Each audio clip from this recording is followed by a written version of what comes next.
The thing for me is, at the end of the day, is to share what my vision is for our district, to hear a fresh perspective from a fresh face, for some fresh ideas, to be able to have what I believe will be an outcome that will be positively impacting our whole district.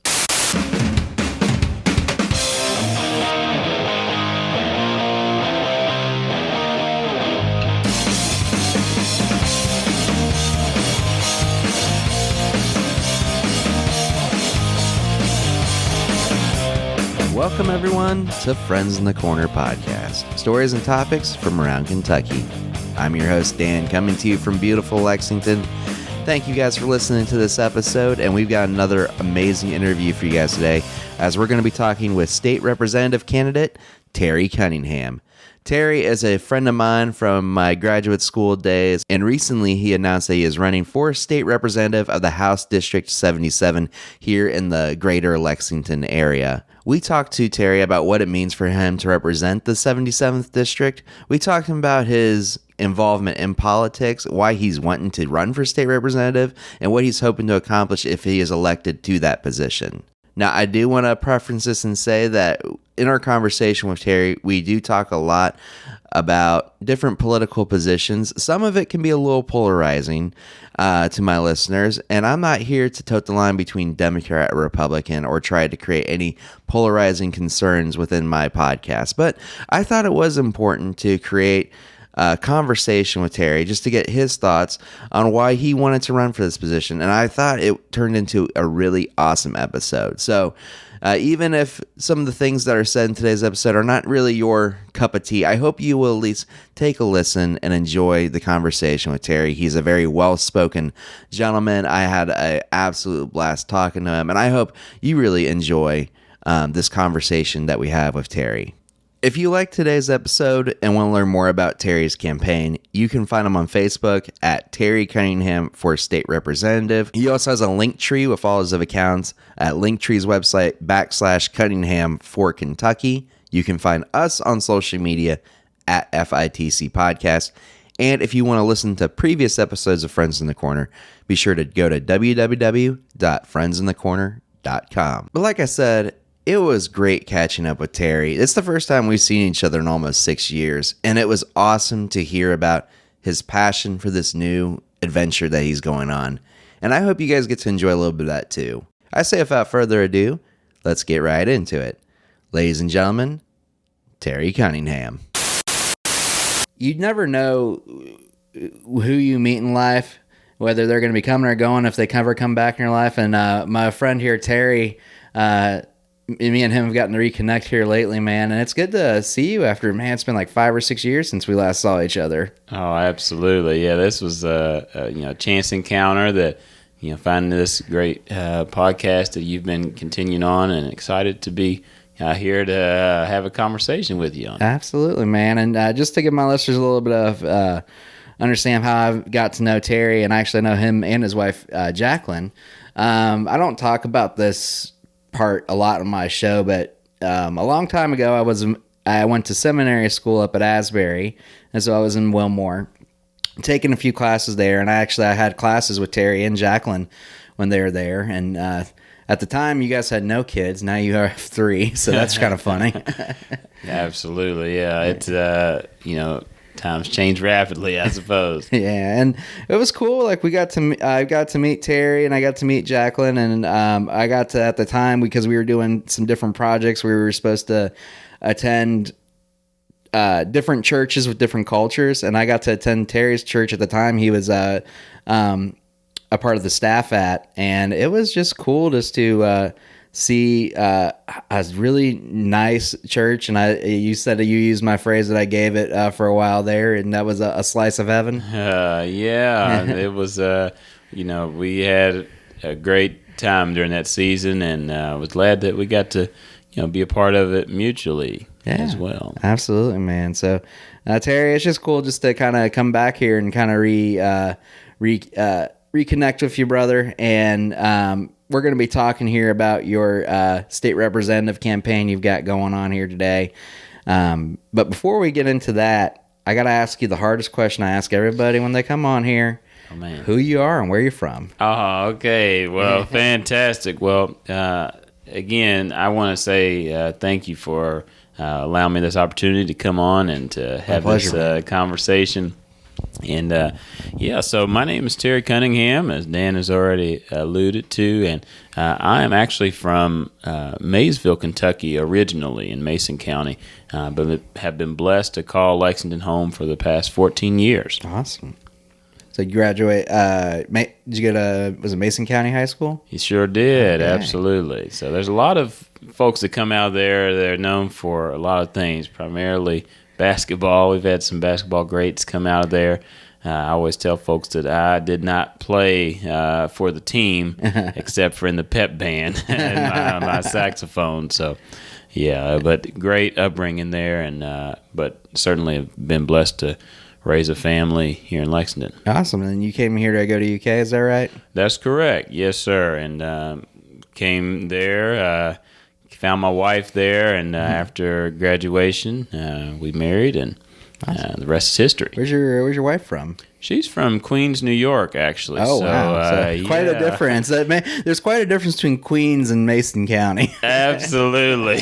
We're definitely quite the pair. And, she, I should note, did grow up for much of her teenage years here in Lexington and graduated from Dunbar High School. And so she has experienced quite a bit of the pace of here in the Commonwealth. Very as well. Cool, man. And as I mentioned at the start there too, when we first met, man, you guys were just young married. I think by that point, 2015. What, you guys were married for about a year? Or a couple years. We got married in 2013. Okay. So no kids yet. Now what happened to you? I know, and the kids, the dog, the minivan, the kid and caboodle, but.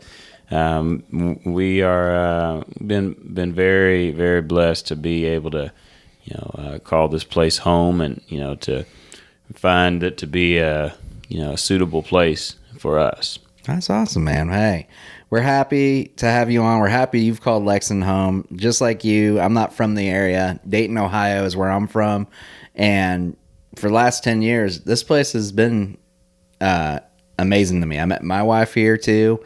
I lived in Woodford County for a little bit, but there's something about Lexington in particular. You always say it's something different when you live inside the city. So I love that. Absolutely, it is. There's it comes with great things to celebrate, and of course we have some challenges that we'll get to dig into a little bit as well.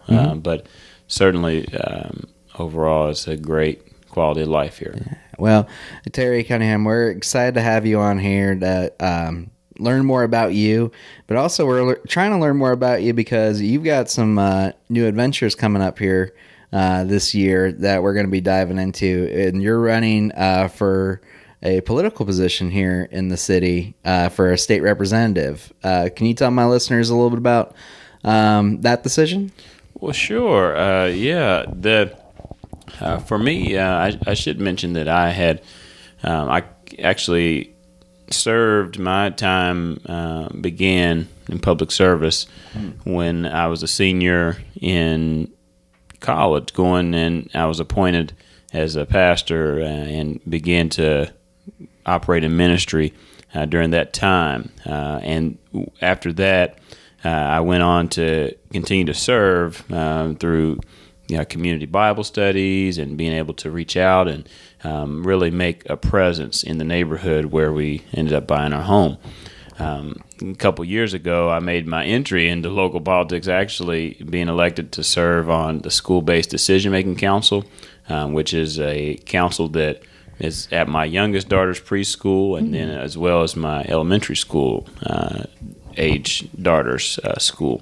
And we're tasked with, increasing the quality of care for students as well as writing school policies to improve student achievement. That's awesome. So that part, those experiences gained in those roles, as well as my upbringing, where my parents were what I would consider servant leaders in my community. That really impacted my decision to place my name in the ballot, so to speak, for this race. That's awesome, man. Well, and I was going to say, being on the school decision board, I'm sure the last 2 years have definitely a lot of fun being on that board for you. Well, fortunately, I should say, our impact really is more on policies that pertain to behavioral matters and things of that nature.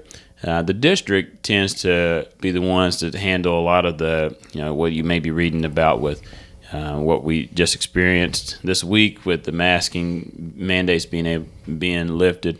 Those sort of decisions came from the school board, and so I wasn't involved with those decisions being made. Okay, gotcha. So it's a whole different avenue that you were serving on. So yes, absolutely. But they do work in tandem with one another. Mm-hmm. The SBDM for short is very much in line with the goals of the district, and we just seek to implement those with the team of educators, and then I'm one of the parent representatives, one of two that serve on that.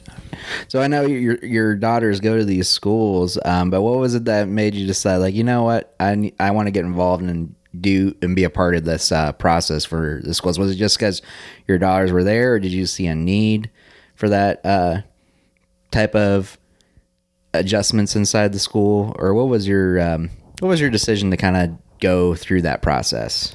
Absolutely, it's actually multifaceted, I would say, and as I mentioned before, it has its roots in growing up watching my parents serve in my hometown of Maysville. My father, who was a third generation to serve in the military, service was really embedded in me at an early age. He and my mother both served at different points at the school-based decision-making, site-based at the time for our schools. And my father was elected twice to the Mason County School Board as well. So I was able to see the value in serving our community. And as a result, when the opportunity came about, I just felt compelled to place my name into the selection process and allow the group of parent representatives to cast their ballots, and I was one of the two selected for my daughter, both of my daughters' SBDMs. Now, I should mention that these are nonpartisan roles, but in the SBDM at my daughter's elementary school, it is considered an elected official role. So there was a training involved and being, certified through that process. So it gave me a great firsthand view of what the policymaking body can accomplish, and that the importance of having those that are really tethered to what the pulse of the community that body serves, the importance of that. It's giving you the foundation to start your own campaign into the next avenue, which is awesome, man. So, well, thank you. Yeah, I know we've also talked. So you are at this moment running for a state representative position, but previously you were considering running for city council. Was that right? So what was that process? If you don't mind me asking about it. Certainly. What was the decision for you to say, hey, I want to do this? And then what was it that kind of changed to say, you know what, maybe I'll serve better in this role as a state rep? Absolutely. And where again, looking at areas where to serve, the incumbent of the city council in the district that I live in, he was running at large, which is, it means that he was running citywide, or he is currently running citywide. Okay. And so that opened up his seat to be available. And having gotten to know him, he was actually my realtor who sold us our house. Oh, nice. Prior to even him being involved in local politics. So I have been able to attend many of his neighborhood leader meetings and getting to see what the role entails. And I just found that I could really see the ability to serve, the opportunity there to serve. And so I entered into that race as soon as the window opened, and collected my signatures. So there was 100 signatures required to file, and I knocked on enough doors to get 172 signatures. And that's not counting the folks that weren't home and weren't willing to sign. Any great stories from knocking on the door? They're not that I can recall offhand, but I did get to hear a lot of the frustrations, but also the joys of being a part of the community. Mm-hmm. So the first district was a city council race that I was entered into. It overlaps pretty significantly with the 77th House district that I'm currently running for now. So I got to meet a lot of the constituents that I would have been serving as a city councilman. But and so I got to hear some of the challenges and concerns, but the joys as well. So to answer your question, and after getting those signatures and filing, being there, going to neighborhood association meetings, being all in to go for this role over the course of the holidays. So that's give the time frame. It was the beginning of November, so daylight savings time was really what I was trying to beat, because once that changed, I knew in the evenings when people were just getting home that it would be gonna be hard to knock in the dark, man. Exactly. You're really gonna be. It's gonna be a tough climb, but so I was able to beat that deadline. But over the Thanksgiving break and then Christmas, and I'm really evaluating, what the sacrifice that we are both committed to, my wife and I, to making. During that period of time, we found out we were expecting our third child. We found out that there were also several other folks that were joining into the race that were interested in pursuing this city council role in the first district. And so it just gave me some good perspective. And, for your listeners, I am a Christian, and, part of my decision-making process is to pray and to fast. And so I went into this time of praying and discerning and fasting. And during that time, I thought that in order to run in this new race, that was the incumbent was unopposed in. I knew that the issues that matter to me as I was doing this reflection are more partisan instead of nonpartisan, as the city council race is. And that started to really stir in me this drive to enter into the state representative race, which is what I ultimately chose to do. And so although I thought you had to get 100 signatures, you actually only needed 2. And so that's quite a drastic difference there. Very much so. And so when that was, I discovered that, and then the final cherry on top, in the sense of, okay, this is really what I should be pursuing, was when our General Assembly decided, because of redistricting the House and the Senate districts, they decided to push back the filing deadline so that you could, allow other people that may have gotten redistricted out of the race that they were currently in. It gave folks time to get their bearings to where the redistricting had occurred. Okay. And so that was all right, I got this extra time.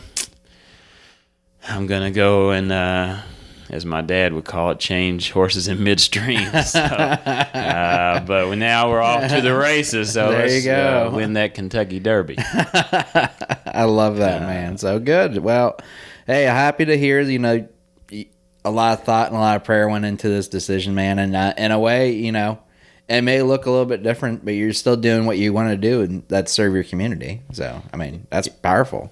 Well, thank you, Dan. That is exactly what it entails. To me, That's what makes this whole process worthwhile. I can assure you I wouldn't jump out here if I didn't feel like this was something that I could be effective in impacting people's lives positively. So when you had to submit those two signatures here, could you have just taken your paperwork from the city council and be like, hey, here you go, got that like 20 times over here for you? Actually, because it's a partisan race, you have to have the folks that are members of your party and registered in that district. So when I was collecting signatures for the city council, there was no need to find out party affiliation because it was a nonpartisan race. So, gotcha. But the state representatives is a partisan race. Yes, sir. Okay. That's correct. Gotcha. Okay. And so what I'd like to dive into too, because, I don't know how many people know what each position really does, especially people our age. I'm 31. I think you're around my age. 32. 32, just turned 32 in February. Oh, I turned 31 next week. Oh boy. But I've learned. I got a C+ in government in high school, and everything else I've learned through Facebook. So I'm not the best candidate to know what all goes on in politics. So can you tell my listeners a little bit about what the role of a state representative is?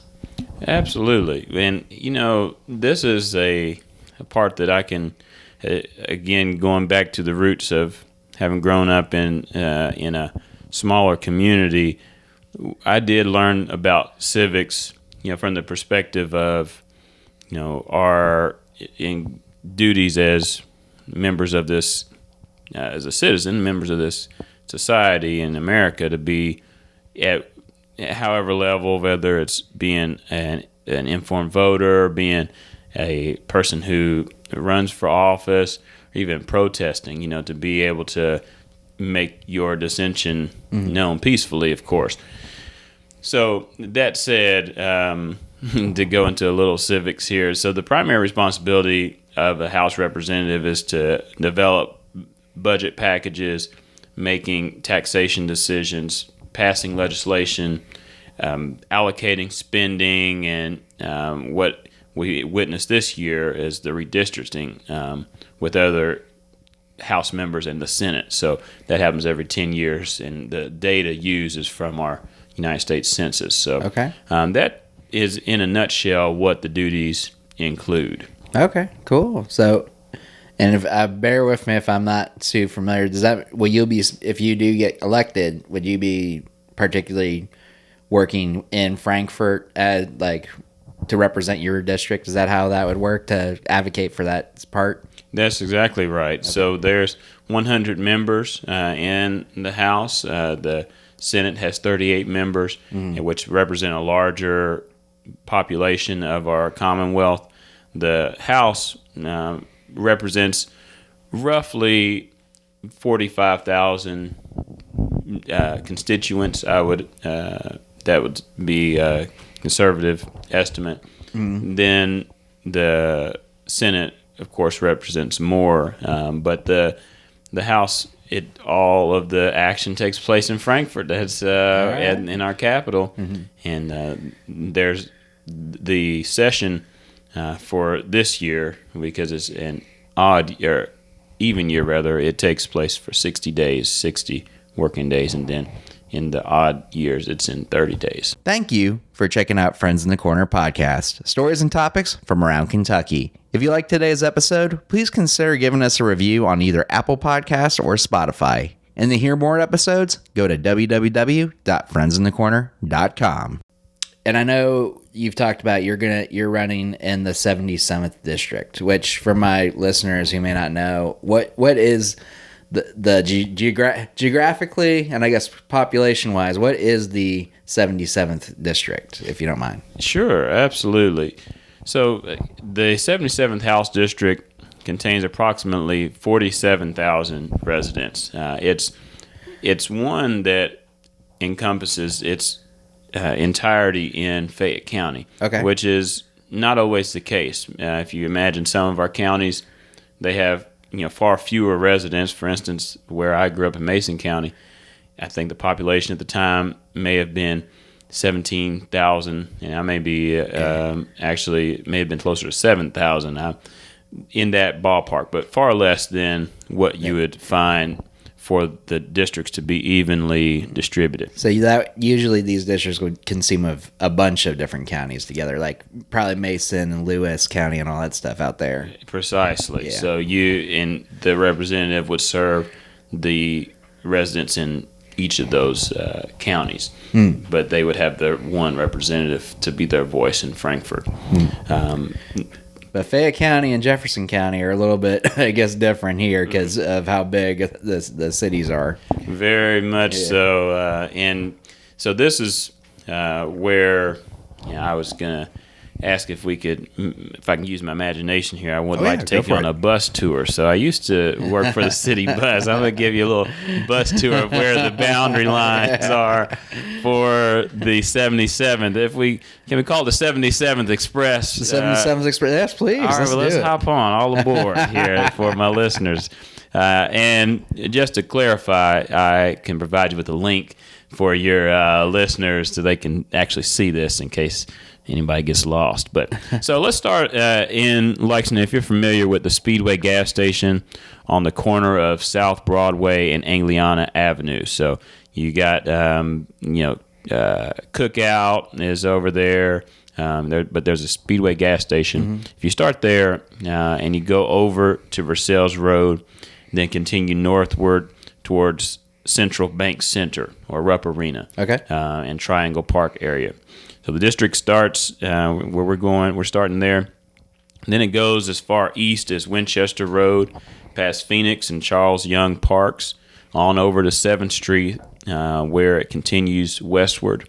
Then the district moves northward up McGoffin Street to Loudon Avenue, where the district boundary line continues westward into Idlewild Court, where you pick up some other local businesses like Broomwagon and Gray Line Station. And feel free to interject. So you basically got like a huge chunk of downtown. It does. Almost all downtown. Yeah. Very large. If you starting on Main Street, working your way north, you're gonna encompass a lot of that area, which includes some of the historic districts. Dang. As well as I thought you probably had like Harrodsburg Road to Nicholasville Road, but now you've got like a good chunk of the city there. It is very much so, and very diverse. It has a lot of different dynamics, and I think that what as a candidate for me is most important is making sure that our voices are heard, and that for me, I've been a part of, at one time, a church plant that was based out of the Lyric Theater, and where I was there and doing outreach to that community there in the East End. But I've also been as a landscaper doing a lot of work in the Masterson Station area, which includes as a part of my district. Being those different dynamics are really important to encompass so that everyone's voice is being heard. And that's something that I think is unique about our district, and certainly something that we enjoy. I say my wife and I living in that district. There's always something to do. There's always the ability to take our daughters and to experience, whether it's Masterson Station Park or Charles Young Park, which is getting a splash park here soon. There's just an abundance of things to do. Yeah. So that includes the Distillery District in that area too, right? I think, or there is a part of that area that is there, but it actually it's a short part of that where the Rupp Arena or the Central Bank Center is located. So, little detour for the 77th bus route. Okay. Oh, that's all right. Absolutely. That's quite all right. So it's cool that you have this huge stretch and some pretty, for those who don't know Lexington, pretty diverse communities within that type of stretch, which is awesome for you to represent. And I know you mentioned that this position is a a bipartisan position, right? But you are representing a particular party for this. That's correct. Do you want? Sure. Don't want to get the torches and pitchforks going both ways, but I mean, I try to make the show as open and honest as possible. So tell us about your kind of position here, if you don't mind. Absolutely. So I'm as Christian and conservative and registered as a Republican, and sharing my vision from that viewpoint. And that, for me, consists of our Constitution and being able to find that as our way to view the legislation that we pass, to make sure that it is going to be constitutional. And the peripheral things, to me, can have a adverse effect on the freedoms that we enjoy as Americans, and I'm very sensitive to how we can be able to expand the freedoms and to curtail the size of our government, and that's what I'll be representing as 77th House District Representative. All right. Well, hey, that's good to hear, and well, hopefully there's no torch and pitchfork. That's the thing that, like, my whole belief is, now, you talk about you're a registered Republican. I'm actually a registered Democrat, but I don't really look at who's the party. And I think we're in a season now where it's like them versus us versus them type of mentality. But at the end of the day, we're all people, and I think we like you, we all want to do what's best for our community, and that kind of just understanding each other and trying to figure out what's going to work best. Absolutely, Dan. And, one thing that I have consistently said, and your listeners, if they encounter me on the campaign trail, will hear it there as well. I believe that God gave me 2 ears and 1 mouth for a reason. I try to listen as twice as much as I talk, because you're going to hear different viewpoints that can be able to give your perspective some healthy challenges, so that you can be able to find out, okay, well, maybe I didn't understand this issue in its fullness, and I got some fresh revelation. But you won't get that if I'm too busy trying to shout and make my point. Right. Which I think that, and frankly, that we as a people are growing weary and fatigued with the back and forth that's so polarized. Absolutely. And that's been something like I've been wanting to really encounter on my show. I don't actually do a lot of political interviews because yeah. But I think that there is common ground. Both sides can stand on, and both sides can get along, and if we can learn from each other and go from there, I think we can try to make the world a little bit better of a place. And not to get on that whole tangent there. Sorry. No, it's all right. The 77th Express has got a couple of stops. So. Now, I know you're getting ready to hit the campaign trail. I think you need to get a bus that says the 77th Express, man. I think like the Lex Luger Express back in the day of wrestling, man. You can just... man. I will if you'll drive it down.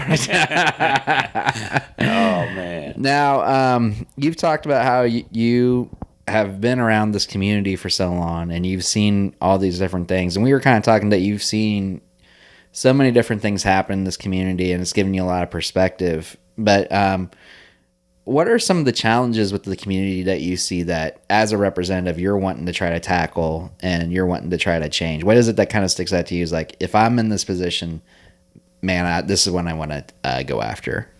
Absolutely. I think, for me, I've experienced the benefit of education being a way to be mobile, upwardly mobile, if you will, socioeconomically, being able to find it as a path to doing things that perhaps your parents or anyone in your family has ever done. For instance, I am the first in my family to graduate from a 4-year institution, and that's by the grace of God, and my daughters will continue in that path and to be able to go forth and to their purpose.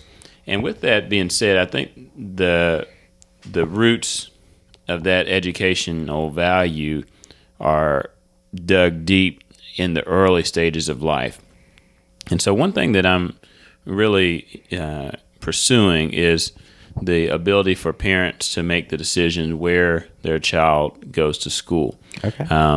One way that I have thought about it is, geographically, as our current system is, that's what determines where a child can go to school, with the exception of the magnet programs that exist here in Fayette County and in some other school districts, where you can be able to attend a different school based whether it's off of STEM, science, technology, engineering, or math, or whether it's in a different language or certain other special interest. Pardon me, but that's one of the things that I really think can be a very important issue to tackle, because if we think about the dollars that we have allocated to public education, those dollars are paid by taxpayers, and those dollars are existing for the benefit of the student. And so my thought is that they should not exist to serve a system. And in many instances, those systems perform well, and the children are able to experience a quality education. But in other instances, it's not the best fit for the child, but they have been, I would call it redlined geographically because of their physical address. They can't take those dollars elsewhere. Or if a child wants to be homeschooled, or a parent prefers for the child to be homeschooled, please. Yeah, well, I was going to say, kind of, I guess as an example, is like if a kid is like, let's say they're at Tates Creek High School and they're not performing well at Tates Creek, they can't move to Henry Clay if they live in that area, is what you're trying to say. But that's not fair if they, could benefit from something from Henry Clay that they couldn't from Tates Creek, I guess. And that's my view. And of course, there's been much ink spilled, and there's surely more to come on this topic. But I think about the programs that exist currently, such as food stamps, or I believe it's called, it has a different name now, but you're able to take these food, EBT, and you can take those and be able to use them at grocery stores, like wherever. A voucher, yeah. Exactly. Okay. You can take those, not limited just to Walmart because it's, say, the closest grocery store to you. Right. You can take it and go to Aldi. That's my spot. Shout out to Aldi. Yeah. You could take them and go to Kroger, or you can take them and go to, wherever that suits your individual needs. And so when I think about the concept as it relates to education, I do feel that is an issue that can be particularly beneficial in my district, where we have urban areas. For the listeners that may not be familiar with the lay of this area, we've got urban areas that have struggled with, meeting some of the educational achievement goals. We also have areas that are more affluent that we can be able to point to. We have private schools in the district. There's a myriad of places in our district where education has taken place, but I really feel that this is a place where impact can be made. Well, and it makes sense that this is something you're probably ambitious about too, because you've already served on a school board, board in some capacity, seen your daughters. Yes. And so it's kind of a natural transition in a way, I guess. Absolutely. And, to be sure, there's critics and detractors that view this in a very negative light. But as a product of a public school in a community where there was a couple of private schools, I was very pleased with the education that I received. And in a situation like that, you would be perfectly able to have that be your school of choice. Yeah. But again, where I feel the decision needs to be at is for the parents to make that. It's really cool to hear. And, we've kind of talked about this too a little bit, kind of asking, but like we've kind of been saying here, right now with everything that's gone on in the world the last couple of years, politics are kind of still very polarizing in a lot of ways, whether you're a Republican, Democrat, or what have you. And so what was it that made you decide, like, hey, this is what I think I need to jump into? Because, I heard this from someone else that I knew that ran for an office. They said choosing to be a politician is like pretty much opening your entire, like starting a reality show, because your entire life is on display. And what was your thought process with that? And and was your wife like, yeah, let's do it, it'll be good? So. Yeah, that's a great point. Well, I'll start with there. She was absolutely on board. I had discussed with her, every step of the way where I'm at in the discernment process, and in fact, she was the one who, as I was, really just contemplating the weight of the responsibilities in light of these new insights with our son coming, and the new entries into the city council race. She was the one who was brought to my attention. Perhaps have you considered in a partisan race, and in this race in particular.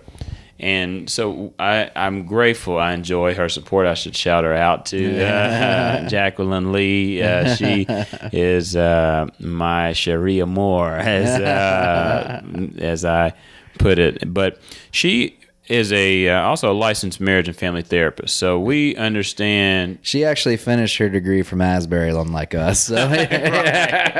Absolutely. And she's practicing and understands very intimately what a strain different variables can place on a marriage. And so having her support really means everything to me, and she does support this, and understanding that this is going to be a new endeavor on a lot of fronts. But to answer the first part of your question, the polarizing part of politics, as I learned knocking on doors, Dan, for the city council race, people are not as polarizing in person-to-person communication as you see when they light that keyboard on fire to write. Twitter soldiers, man. So, right. Exactly. So you got, that's one area of, polarization that you see online. But, I can just attest to knocking on doors. Now, granted, it was a nonpartisan race. I'll have to come back if you'll have me on a follow-up after the campaign season's in full effect. But even as I've shared with people, yes, I'm a conservative, and that is part and parcel to who I am. Folks that may not even support that, they understand, okay, we're not a monolith in terms of human beings, and okay, that's what you choose to be. So I say that really impacted me, the experience I had knocking on doors, speaking to hundreds of people, and seeing that people were very much willing to discuss the issues that mattered to them. And that's my intent to continue that as I'm running here for state representative. All right, well, that's awesome to hear. I work in banking, so I see like a whole nother side of people that it sounds like you saw. So yeah, I see the worst and the worst, but it's all good. It's a little bit different. So understood. But it's awesome to see, you throw your hat in the ring and wanting to make a difference in the community, and especially because I mean, I'm not in your district, but I live in Lexington. And, this city means as much to me as anyone else. So it's cool to see someone that wants to stand up and advocate for it. especially our age. There's not a lot of millennials that are, I feel like, wanting to jump into the world of politics. And so I think it's, I admire that about you, man. Oh, man, I appreciate it. And I think that it's important to note that if I haven't learned anything, I've learned this. And I think it applies to whatever level of politics. We are all people that are just seeking, to be in these roles, based off of a sense of calling. Now, some people may argue that there's more nefarious reasons that people are doing that. I, will be glad to report on that once I'm able to have more contact with folks. But what I can tell, these are folks that are ordinary in that, the Constitution states that for a state representative to be a citizen, at least 24 years old, reside in the state 2 years, and in the district 1 year. That's it. So we're not talking about, okay, they didn't say you got to have this certain, qualifications beyond that. Yeah. And I hope that encourages someone. That anyone can do it. Anyone. Yeah. And we're sharing ideas. That's really what this is. Thankful for folks like yourself that have hosted on platforms to do sharing ideas. I love that. That's great. Well, I mean, that's exactly what my aim is with this. I don't come in here with the solutions all figured out. Well, awesome, man. Well, as we start winding down, can you kind of walk us through the timeline here as far as with your campaign, with the election? Like, what's the points, the targets as far as where you need to be? Because I'm assuming the election's in November, right? That's correct. Yeah, so, and there's no primary race for you, is there? That's correct. Right, so then just smooth sailing until November, right? If you want to call it that, I will be in full swing, going forward, knocking on doors. My idea is not to be the one that, has the most glitz and the glamorous of a campaign, but to be the one. You got the bus, man, the 77 bus, man. Well, with gas, the way it is, it'll be a wagon. You're biking wagon with your kids. So. Exactly. I might have to settle for that with a couple of bottled waters and some popsicles. But the thing for me is, at the end of the day, is to share what my vision is as a conservative for our district, where folks that have been represented in this district previously, to hear a fresh perspective from a fresh face, for some fresh ideas, to be able to have what I believe will be an outcome that will be positively impacting our whole district. Awesome, man. Well, hey. Is everyone going to get some joy nuts if they vote for you too? Now, I can't say that, but you know where to find me. That's how Dan found me. That was a slight segue I wanted to say. I'll let you get promote the joy nuts if you like too. So. Oh, man. Well, absolutely. Well, we have, my wife and I, we have a candied nut business, gourmet candied cashews, pecans, and almonds. And we think they're the best in Lex. So if you have a taste for them, we invite you to come and see us at 101 West Loudon Avenue. That's the Gray Line station, and it's on the corner of West Loudon and North Limestone. And you can find us there Thursday through Saturday from 1 o'clock to 7 o'clock. Yeah, so, and they're really good. I've only had the free samples, but they were really good. I appreciate it, Dan. Yeah, absolutely. And as we start winding down here, I got one big question. What we'll promote your social medias and stuff, but the last question I asked my guests on the show, I've started asking now as the final question. So something that's important to me right now in my life that I'm working on is trying to cultivate an attitude of gratitude. With everything going on in the world, I feel like gratitude is so important. And every day I either write down or say out loud 3 things that I'm grateful for. And so I just want to ask you, if you don't mind me asking, what are 3 things you're grateful for right now? Man, I will say first, things comes to mind is to be here in the United States of America.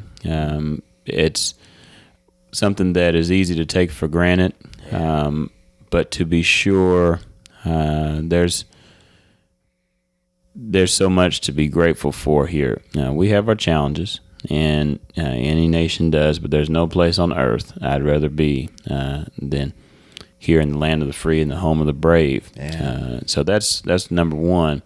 And these aren't necessarily in order of priority. That's the first thing that came to mind as I'm looking out your window here, watching the sun set on the beautiful, scenery here. But certainly grateful for my family. Again, things that are easy to take for granted. Mm-hmm. But I am, by the grace of God, anticipating going home and lay my head to the pillow next to the woman I love, and having our little ones to be able to have and to hold as well, and expanding and to bring in our third in June. I'm grateful for them, and then finally, I am grateful for my relationship with God. Awesome. The times that we're living in, the uncertainties and the things that cause angst and anxiety, and Jesus is my refuge, and He continues to never ever fail me. And I'm just grateful, Dan, that He extends the invitation to whosoever will.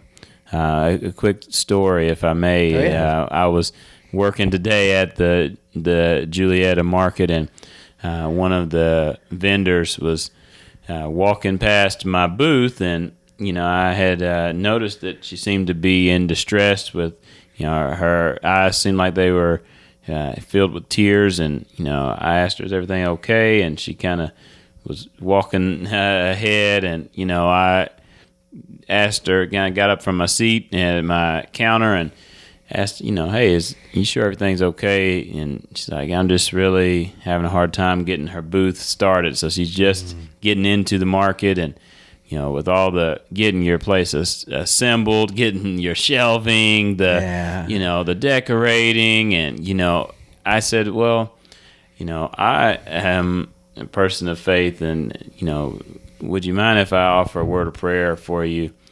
And we did, and afterwards I went over to her booth where her friend was. He was there working away with the drill and trying to get everything assembled.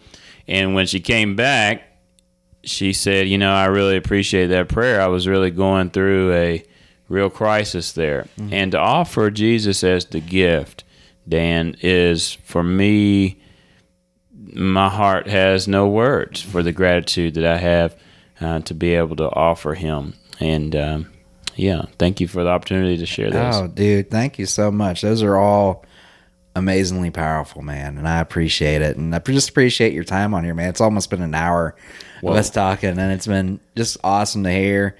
And like I said, it's been a few years since we've seen each other, but it feels like no time has passed. So, man, it's good to hear. Oh, absolutely. So, definitely. As we finish up here, man, as you get the campaign started, where can my listeners learn more about you and find you online? Absolutely. So the primary place you can find me is a place called linktr.ee. Which I actually found that through you, Dan. Nice. So linktr.ee /Cunningham4KY. And if it's okay to include a link to that, folks can be able to see that in the show notes. And I got you covered, man. All right, that'll be great in case I put that period in the wrong place. Absolutely. So that'll have my links to all of the ways you can find me. And again, I appreciate this opportunity, Dan. For Let the Record Show, this is my first interview as a political candidate. And so who knows where this will end up? Maybe in the archives in the Library of Congress. Hey, I'm just glad, that we could get you started on the right foot or the wrong foot. We'll see how it goes. I'm hopeful. I'm hopeful, Dan. Well, I'll be happy to come help drive the 77 bus for you, man. So. All right, you guys heard that, right? I'm gonna be. You can see Dan behind that wheel. So we gotta get the wheels on the bus go round and round. God bless everybody, man. Hey, thank you. You have a good night, man. All right, thanks.